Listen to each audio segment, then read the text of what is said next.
Hi there, and welcome to another interview. Today I've got the fabulous Jonathan Griffiths with me, who's got a few aliases like Carnivore Muscle. He used to be known as a composition consultant as well. And I'm going to ask him the question I ask absolutely everybody. Hey, Jonathan, why did you become Carnivore?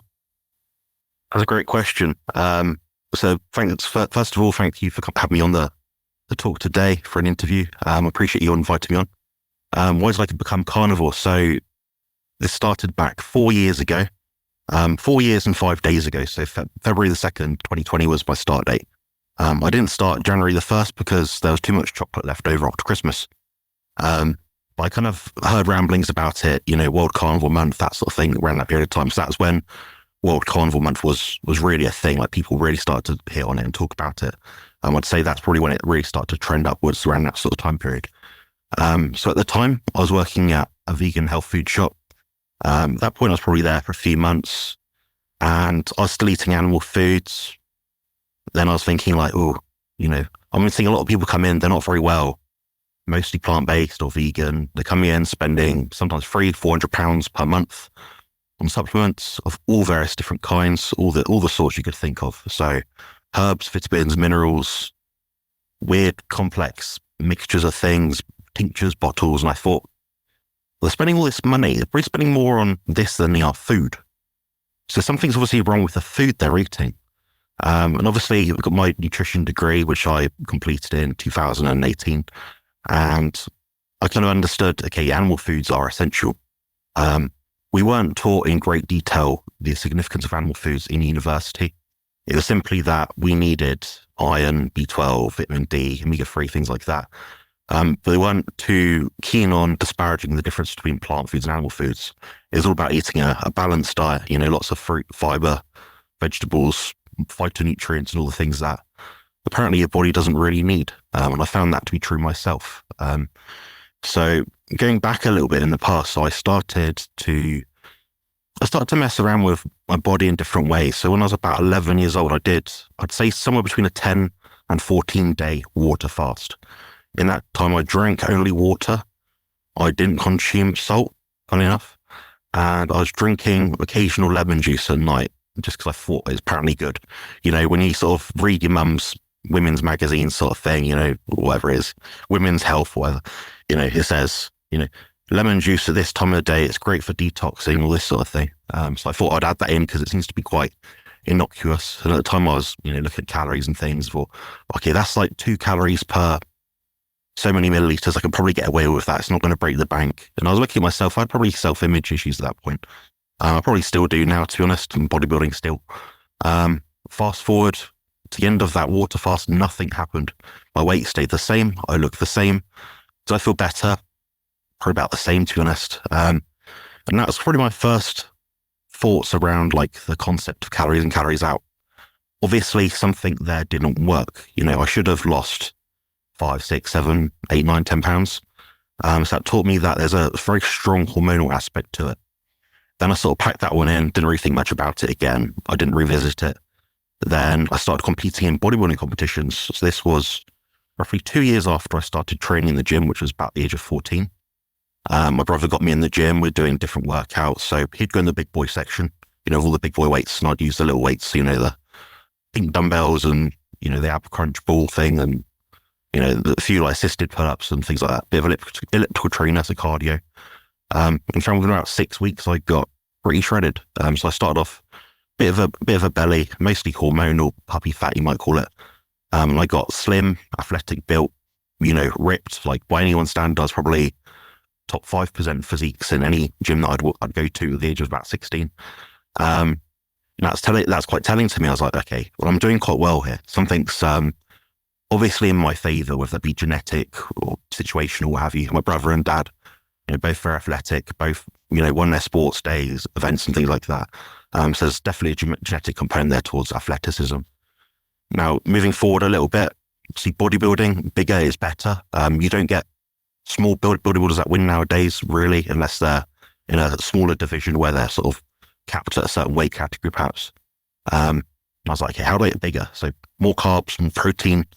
What inflates your body the fastest? And it's going to be a mixture of carbs, protein, and fats at the highest amount possible. Pretty much emulating the how to put it, the livestock feed that we know of today. So which is pretty much the food pyramid or the food guidelines. So high carb, relatively high fat, generally speaking, and protein quite moderate. Did I get fat doing that? At some points, yes. However, a lot of that was mitigated by the exercise I was doing.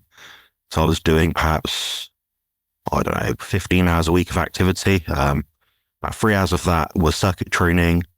About 6 hours of that was sprint training. The rest of it was a combination of, walking, PE at school, gym, powerlifting, all sorts of stuff. I was seriously active and I'd cycle everywhere, walk everywhere. I wasn't getting lifts anywhere really, apart from to the athletics club. And moving forward a bit, I sort of started to refine things a bit more. So I was like, okay, I really enjoyed bodybuilding. My knees at that time could no longer take the sprinting, all the extra stuff I was doing.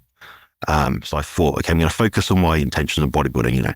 It's more impressive to walk around as a big muscular bodybuilder than it is to walk around as an athletic looking sprinter, in my opinion, just because a lot of people, you can wear a t-shirt and no one would know you're a decent sprinter sort of thing. So I was competing at county level and that sort of thing, but I just wanted that. I don't know. I think I had some self-esteem issues, that sort of thing. So I wanted that visual effect, which a lot of people won't admit, but yeah, as a man, I want to look good. That's absolutely my prerogative.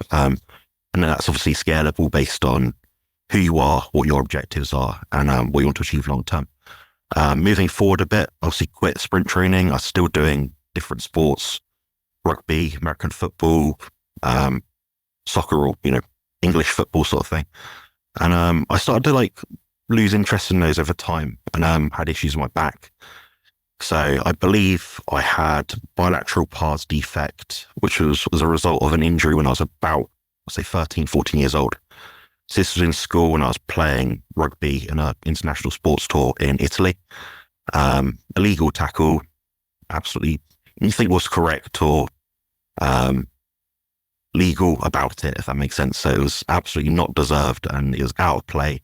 I didn't even have the ball in my hand, put it that way. So it was a seriously bad tackle and I think the guy should have been put in prison for what he did.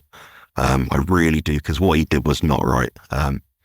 I'm a bit bitter about it still, obviously, because that's obviously gone down the line. That's meant I've had to put titanium rods in my back and all sorts of things. And obviously my mental health went down because of that, because I could no longer do the stuff in the gym that I wanted to do. So a lot of aspects of my life were drastically reduced. All the things I wanted to do, I couldn't do. So, as the years went on, that bilateral pars defect, which is, you basically have these two little bones at the bottom of your spine. They basically cracked off, which meant that bottom level of the spine, it was the L5, S1 sort of area, was no longer stable. So it meant the vertebrae, I believe it was the L5, actually shifted forward, which for anyone that knows, hits nerves, means you're walking around, you're in pain. And now at that point, going fast forwarding a bit to my original point of conversation, which was about the vegan health food shop. So supplements, they're great. Reduce inflammation, take turmeric. Oh, turmeric's not good enough anymore. You have to take curcumin extract with black pepper. I did all that stuff. I did all of it. All the supplements you could think of. Didn't do anything really, to be honest. I didn't notice much benefit. Some things were a bit better, like my knee pain reduced a bit, but I'd probably attribute most of that to the omega-3 that's taking in. So for me, omega-3 was something I really noticed early on, was a big impactor of my health. And I'll get onto that topic a little bit later, but what I would say from that point was all these things didn't work. I became anemic. So I felt gaunt, lost a lot of weight. My skin broke out. I didn't feel great. Lots of bad things in my health. Mood obviously got even worse. Severe depression, anxiety, the lot. Chronic fatigue. My immune system was basically crap. I had lots of viral infections, which in turn damaged my liver and kidneys because I couldn't fight off any pathogens in my body. And that's despite using all the supplements under the sun, all the vitamin C, everything you can imagine.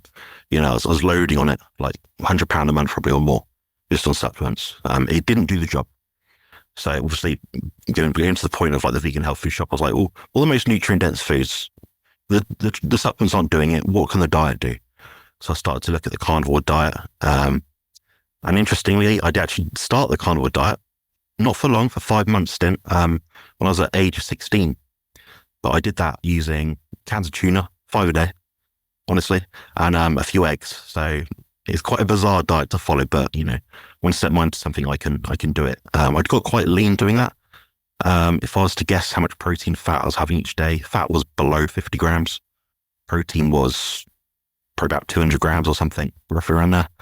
Sometimes I have a whey protein shake, but effectively I was doing a carnivore diet. My digestion was a lot better, which is quite odd. I attribute that mostly to the mass of food being severely restricted. I did end up with mercury poisoning. So mental health went down.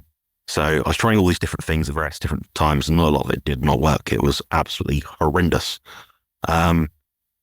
Then going to the whole point of the vegan health food shop. So I've been meeting lots of people, not well, really unwell. No one ever looked healthy to me, honestly. No offense to them, but they just didn't look like they're going to live past the age of 50, if I'm honest. Deterioration, sort of pale white skin, very gaunt, thin hair falling out. And they just look severely aged. It looked like they couldn't take care of themselves. It's quite sad to see because I'm quite an empathetic person, or at least I tried to be. And obviously thought, I can't stay in this job for any longer, So then fast forwarding a bit, I did a bit more research on the carnivore diet. I thought, okay, I'm actually going to do this and I can commit to this. So the first year of my carnivore diet was on and off, obviously dealing with, as a bodybuilder, the fitness industry is very much focused on binge eating. They do promote that, in my opinion. You go onto any Instagram influencers, story wall. It's like, oh, I'm having this grenade protein bar. This is my protein cupcake. And we're going to see how many I can shove in my gob in 10 minutes. I do see that a lot, and it is more common than not. The idea of cheat meals and refeed days and adding in the extra stuff your body doesn't need. I was victim of that. Obviously, I put that food in my mouth. It's my own job. But these foods are made to be hyper palatable. They're not foods. They are ultra processed foods, not just processed foods. They are ultra processed foods, which means you're probably putting in processed foods together with other processed foods to make an ultra processed food. Nutrient intake of this sort of thing, the nutrient content was absolutely disastrous. And I was looking at all the ingredients. I was thinking, yeah, this can't be good for me. And I do enjoy some of these treats nowadays. I'm not absolutely bored to the idea that, you can have a cake at a party or something, or have a meal out of family, stuff like that. I'm quite for that if people enjoy it and doesn't make them suffer too much. But for me, I just limit it and I just keep it to a minimum that I find tolerable, and will still give me that sort of pleasure, novelty, So some things I do like having, which are not even carnivore foods. One of them actually is a cheese toastie or a cheese sandwich. That's something I really enjoy. Mostly for nostalgia. My nan used to make that for me. So that's something I'd consider quite a nice treat. Philadelphia spread, white bread, strong, sharp, mature cheddar cheese. That does the job for me. But as and when, I know when we have these things, you have them too often, they're not as enjoyable anymore. Bringing me forward a little bit. So I started up my online nutrition consultancy a couple of years ago. I needed an outlet. I didn't really see much marketing potential for what I was doing. Obviously, carnivore diet really kicked up on social media a few years back. And I thought, well, I'm watching these videos and people are missing the point so many times, especially come from a background as a bodybuilder. The body composition side of it was, in a lot of cases, disastrous. It was always either, you need to eat really high fat or really high protein, low fat, low protein, all those different things. And I saw a lot of pitfalls to a lot of the ideologies which are going around. I started to watch these videos. I was like, okay, I need to do something here. I need to nip it in the bud. Obviously, bodybuilding, I've been in contest shape lots and lots of times. I know what it takes to get into shape. I know the value of tracking macros. I know the value of the carbohydrate insulin model. I also know what works well for different people as well, just for experience. There's certain phenotypes of people that just tend to be better on certain kind of macros, certain kind of foods. That takes me to basically modern day. So I started up a YouTube channel 14, 15 months ago, roughly. Started off as composition consultant, as you alluded to. A few months back, I just moved it to Carnivore Muscle, a bit more concise, a bit more precise. I decided not to use my name in the title of my socials because it's hard to spell, hard to say.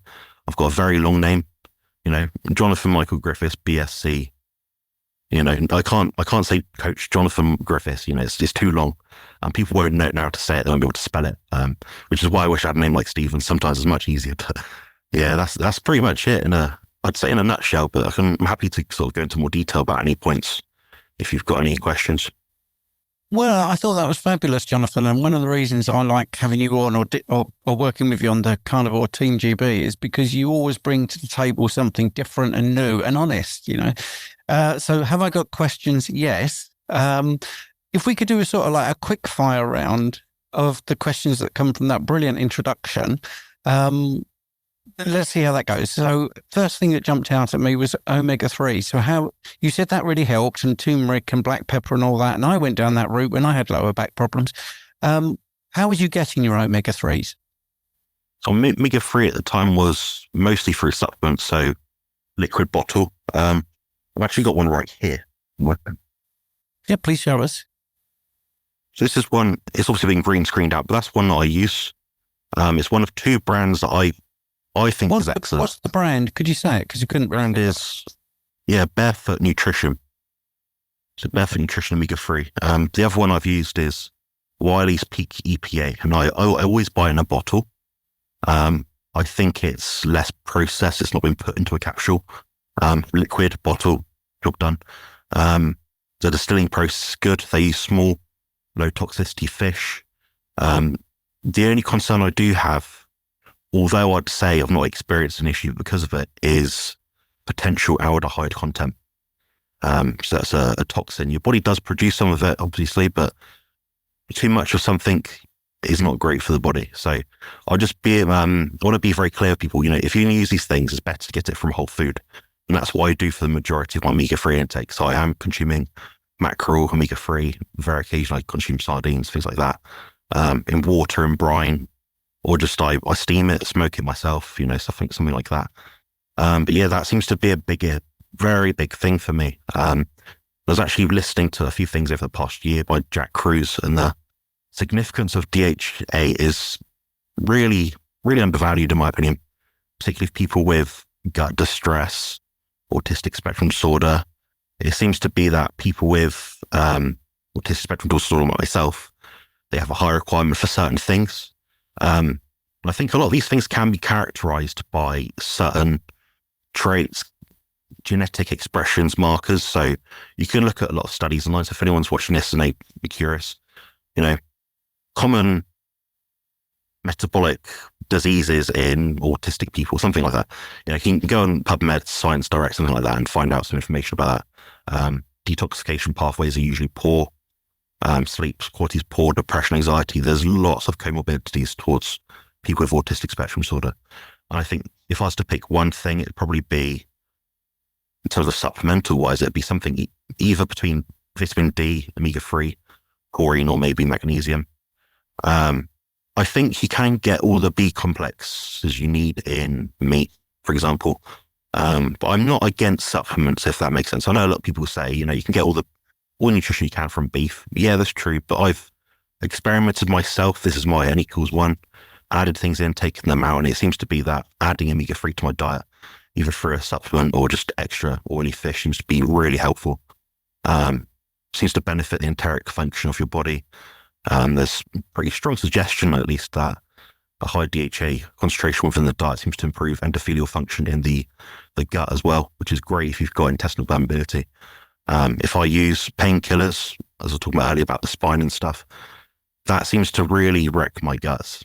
I use them a day. That's it. So I have to stay on top of my gut health, which means give my body what it needs. So that seems to be really impactful for me.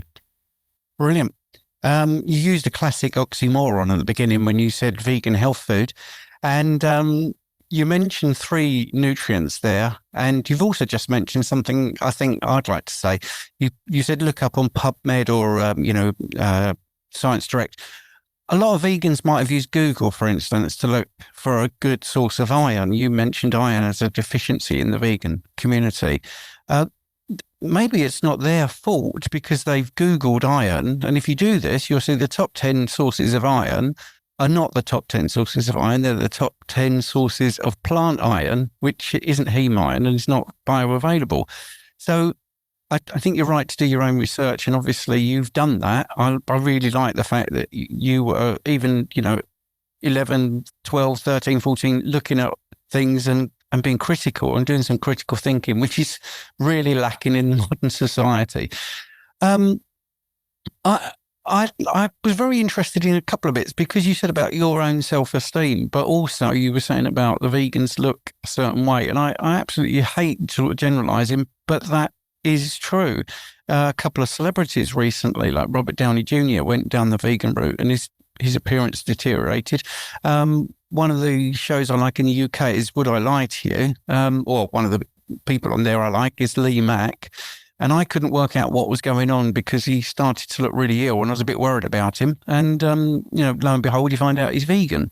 So I don't think it's labeling people. I think it is just a fact, that most vegan influencers, even the ones that claim to be healthy, they look like pencil necks. They don't look great. Their teeth look terrible. I'm thinking of people like Grieger, who sounds and looks absolutely terrible. So why do you think you had self-esteem issues, and has that resolved? I'd say mostly, yeah. I think part of the issue is anyone with any kind of neurodiversity, you go through school, these things don't get picked up on. He's a quiet boy. She's a quiet girl. He likes to spend more time on his own. It's mostly because I wasn't that well socialized. People didn't ask me questions. I left to my own devices. Because I had no strong social ability, I had to have, speech and language therapy. Speaking didn't come naturally to me. It's something which was learnt rather than sort of picked up on. So it's quite an interesting thing to sort of go into. And I'm glad you brought up this topic, actually. In regards to like self-esteem, I'd say it's picked up quite a lot. I think the main problem that people have is that they worry so much about what other people think of them. Whereas I think if you have yourself and you write down your pros and cons, I used to be very impatient. I used to be easily agitated. I used to be easily stressed, easily anxious, very unhappy, bitter, disappointed with things. I didn't seek pleasure out of anything. I couldn't find pleasure out of anything. But right now, my brain state seems to be better. And there's lots of links between, oxalates, various different antinutrients, and the negative impacts on people with autistic spectrum disorder.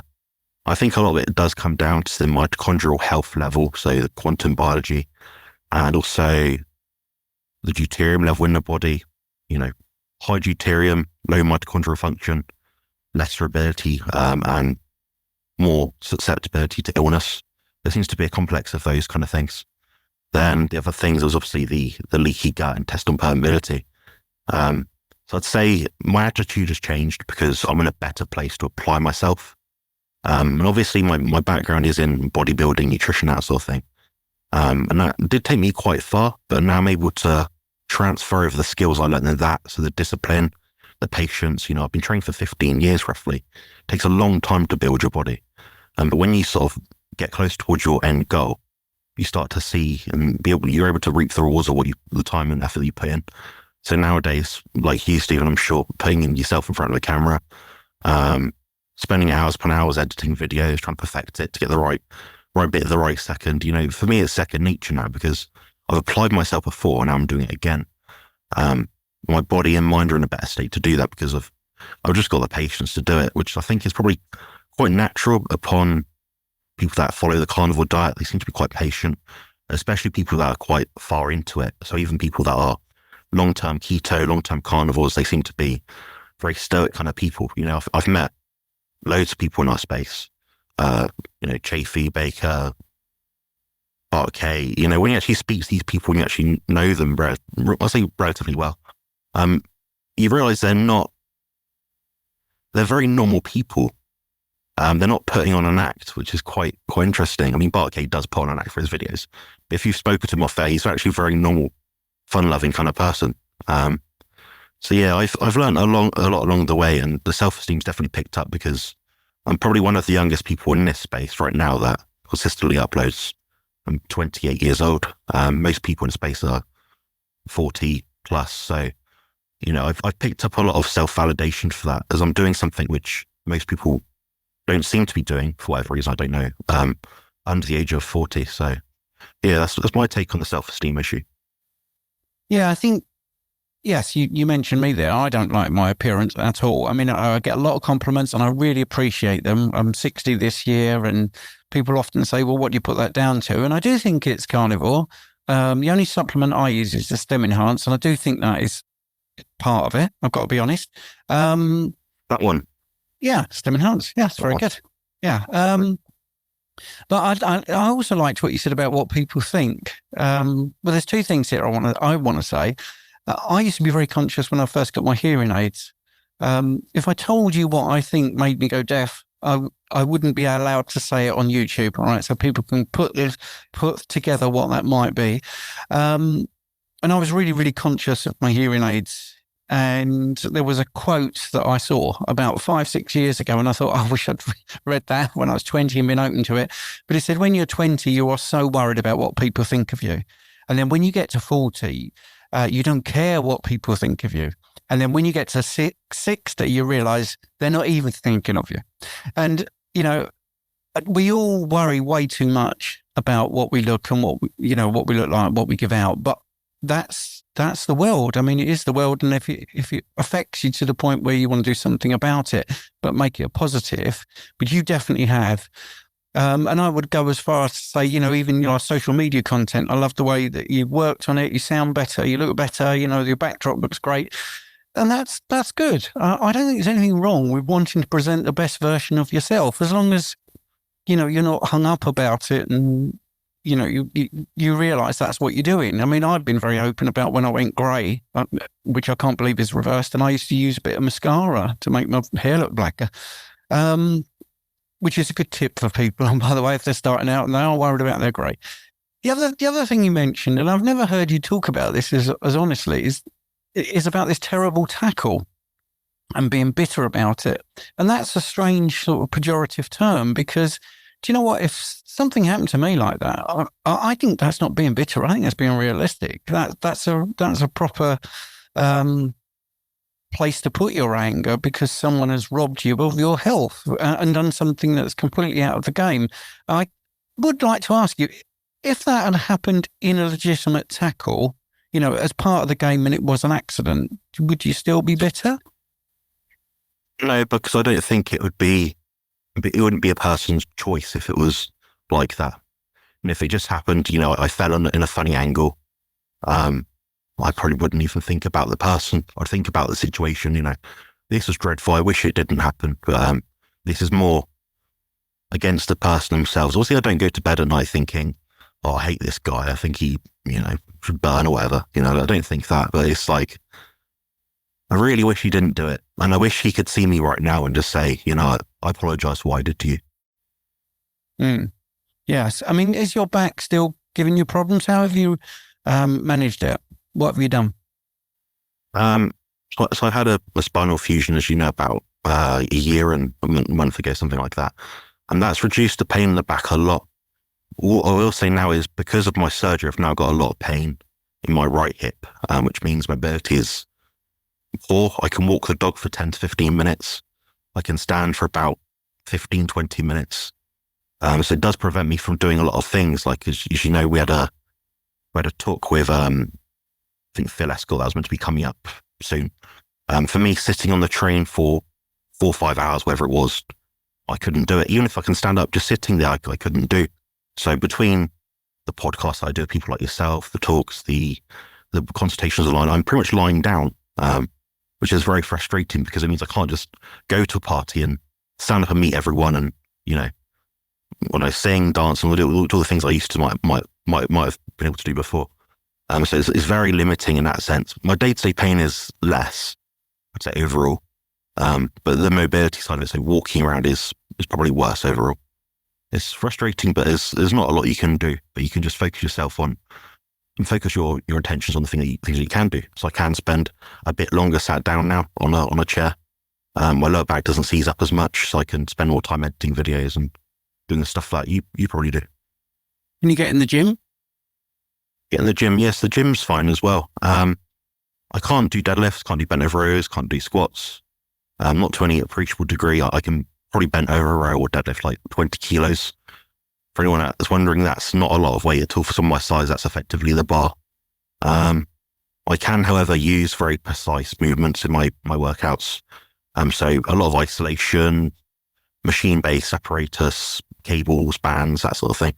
I found a way around it, which is quite interesting because I actually had a lot of consultations with people that have had a similar sort of experience to me of injury, and they're like, well, what do I do? You know, I've taken on 2 clients this past few weeks. I've had a similar sort of back problem.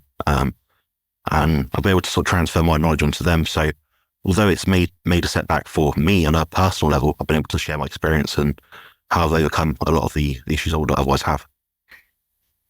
Have you tried a Shakti mat or an acupressure mat? No, what's that? Ah, okay. Well, if you think of a bed of nails, I've got a round thing. Right. Yes, Well, I've got a round thing. Yeah. Yeah, I mean, the mat is flat, and what happens is you lie on it, and the pressure points will activate all the ascending pain pathways, and then your brain will modulate that pain by the descending pathway mechanism. So when you first get on it, you literally feel like, I can't lie on this for even a minute. I mean, there's that much pain, and you can even feel almost as if there's electricity running through your back sometimes.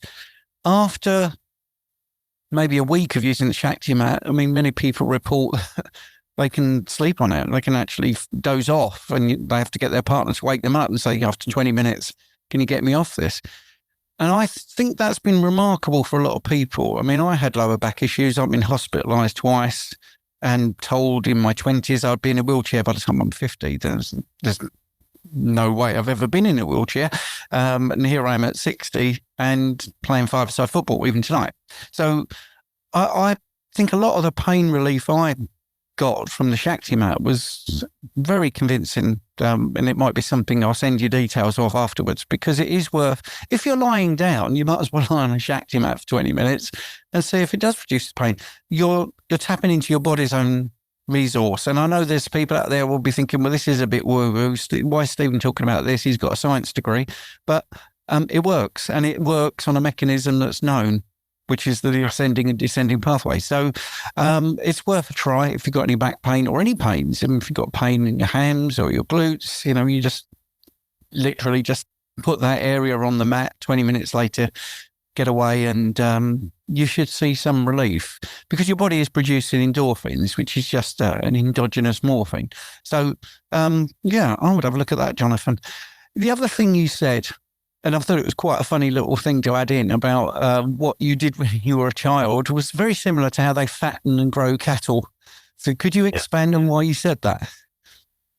Yeah, so I actually did my nutrition dissertation on the food guidelines. And before I did that, actually, I was meant to be doing my sports nutrition module, how to optimize sports nutrition for someone. And we had to go by a specific guideline. So it was nothing about N=1 or perfecting what we could do with a certain person. We basically had to coach someone through a dietary intervention. And that was effectively the food pyramid. I didn't agree with it. They got results just because they were doing something different to what they're already doing. And what they're already doing was much worse. But I was thinking, this is a load of rubbish. Flip the damn food pyramid! Anyway, the food pyramid, I mean, there's been a funny South Park episode that came out maybe a few years ago now. And they sort of say, no, the food pyramid's wrong. It's upside down. They flip it around. And they're worried about this being some sort of global conspiracy. But if you look at like the macronutrient content, protein, fat, carb, grams of, pig feed, effectively, there's a pig slaughterhouse miles from my house, like it's less than a mile from my house. A farm, they're fed a diet which matches the food pyramid in terms of macronutrient grams. So relatively low protein. Why do you need an animal to be muscular? You just need to be fat, really. Sedentary, store energy. More marbling in an animal means the cut is usually more expensive for the most part. A ribeye steak is more costly than a rump steak, for example, over here. So yeah, I attribute a lot of the lack of success people having with diets with the high carbohydrate intake. And I think if you pretty much reduce the carbohydrates down, majority of people, reduce processed foods, put those carbohydrate, calories into the fat grams or protein grams or both. You get much better health outcomes. Some people this is actually something I recommend to some people who are just absolutely clueless. I linked them to this website, and I think it's called PE Diet Calculator, which means Protein Energy Calculator. And it's formulated by a guy called Ted Naiman. So if anyone doesn't know, I believe he was an engineer. So quite a well thought out guy. I don't agree with everything he says about nutrition. He's very big on fiber and stuff like that. But he sort of says, well, if you get your protein right, the rest will pretty much fall into place. And I found that to be true of most people.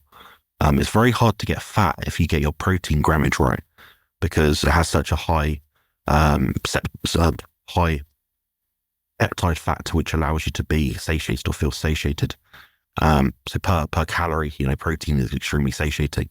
And the way they worked this out was they got different insect models and they fed them different amounts of, protein, carbs, fats. And they found that the energy intake of these little insects was actually less overall if they met their protein requirements. And what we know about protein is it is the most nutrient dense food coming from, any meat. So for example, anyone listening to this right now can, go on a chart, Chronometer, MyFitnessPal, nutritiondata.com or whatever it's called. Type in, beef, 100 grams. Okay, 100 grams of beef will give you this percentage of a average person's daily recommended amount of whatever. You compare that to, I don't know, peanut butter, a bit of Vispin B3 in it, loads of omega-6. That's about it. Lots of fiber. That's about it. There's not much else in it. So obviously there's an absolute human requirement for certain nutrients, and we don't seem to be reaching it with the common diet that most of us follow in the Western world. That's fascinating, and Ted Naiman and his protein energy model is pretty interesting, I think. So, if people wanted to know, can you help them? What do you offer? Well, I offer quite a few services actually, so I expanded my package deal sort of thing. So I do consultations, coaching plans, diet plans, training plans, and several ebooks, all related to carnivore diet, animal foods diet, low carb, keto, what have you. I do specialize in exercise performance and body composition altering, all very affordable stuff, all custom. I don't put people on a calorie plan. I work it out. I do the thinking for people. I don't make it complicated to them. I keep it really simple. I do the work so they don't have to. So people out there with busy jobs that don't, have time to sort of fiddle around trying to work out what they exactly need. Just tell me how you're doing in a consultation. I'll work it out for you pretty much. I'm pretty effective at that, I must admit. Lots of testimonials, like I'm sure you do, Coach Stephen. So check out my stuff. So my website is compositionconsultant.com. My Instagram handle is Carnivore Muscle, and my YouTube channel is Carnivore Muscle as well. Yeah, I like that. I laughed at you do the hard work so they don't have to. I mean, that's in the UK, that's from an advert about 10 years ago. My favourite actor at that point was Carl Hallman. Anyway, that's going back into my acting past. We won't get into that. So, Jonathan, that was fantastic. Jonathan Griffiths, the Carnivore Muscle guy. Carnivore Muscle is a great name. So I'm glad you changed it. I think that's really snappy and, like you say, says it all. So thanks for coming on. Much appreciate you having me.